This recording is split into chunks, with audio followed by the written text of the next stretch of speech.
Hello, my name is Coco, and I'm a Mandarin English bilingual.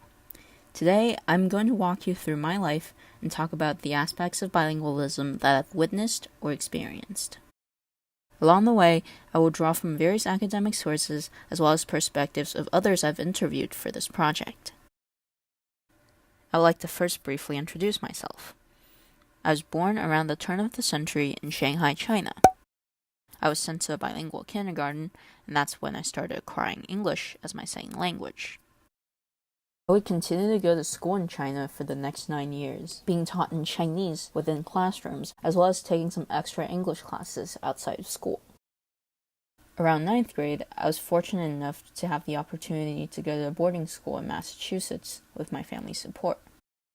I would spend the next 4 years of high school there, and now I am at Stanford as a freshman, taking the seminar on bilingualism. Since this video is essentially a case study on myself, I do want to first acknowledge that many of the perspectives are very much centered around what I've seen and what I've experienced. Therefore, they might not be representative of the entire bilingual population. However, I believe many of my experiences as a bilingual individual are shared among many other bilinguals, no matter what languages they speak or where they grew up.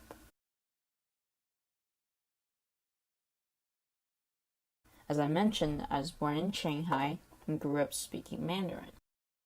This is my dad. He came from a small town in Zhejiang, which is a neighboring province of Shanghai's. And this is my mom, who grew up mostly in Xinjiang, which is the very northwest province of China. Both of them eventually moved to Shanghai and met working for the same company. Shanghai as a city, whether back then or now, is very much a diglossic society. According to Sarah Shin from her book Bilingualism in Schools and Society, a bilingual community is unlikely to use two languages for exactly the same purpose. Each language usually serves a specialized function and plays a certain role. One language is usually associated with power and status, while the other is considered a lower variety. In Shanghai, there are mostly two languages spoken, Mandarin Chinese and Shanghainese, which is a local dialect. To get a feel of the differences between the two languages, here's a clip of someone speaking Mandarin.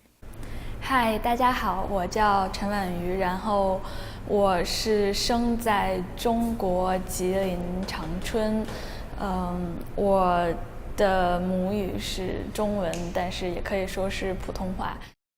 And here's a clip of someone speaking Shanghainese. 嘿，大家好，我是上海人，我从小辣搿搭长大的，搿搭交关地方有小辰光的记忆。我小辰光辣辣屋里向帮阿拉爸爸妈妈讲上海话，但是辣工作的辰光帮学堂里阿拉会得讲普通闲话。Both my mom and dad are Mandarin speakers, but learned Shanghainese after they arrived in the city.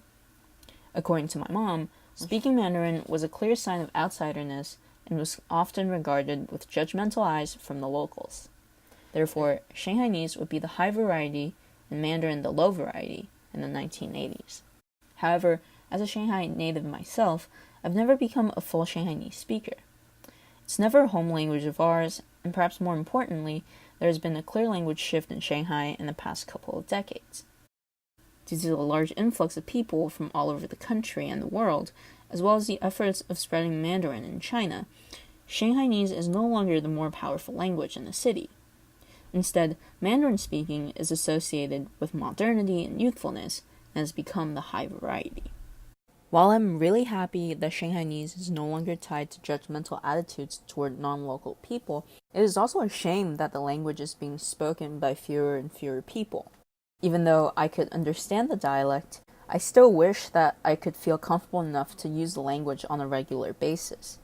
By promoting Mandarin as a standardized language across the country, China is surely facing the problem of losing many of its local dialects, and that is so problematic considering how much cultural value is contained within these local varieties of language.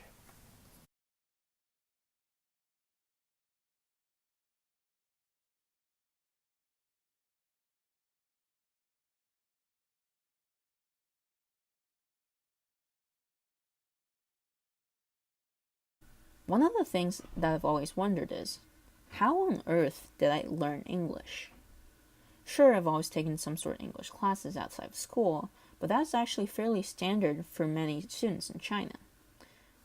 When it came time for me to go to kindergarten, my parents had a hard time finding one that would accept me. Sprinkle a couple Shanghainese words. Since I was born in July, most kindergartens were worried that I'd be too young to catch up with my peers and wanted me to stay behind for a year. My parents would finally find Century Star, a kindergarten with an English bilingual program that agreed to take me in. That's when I started acquiring English as my second language in the city.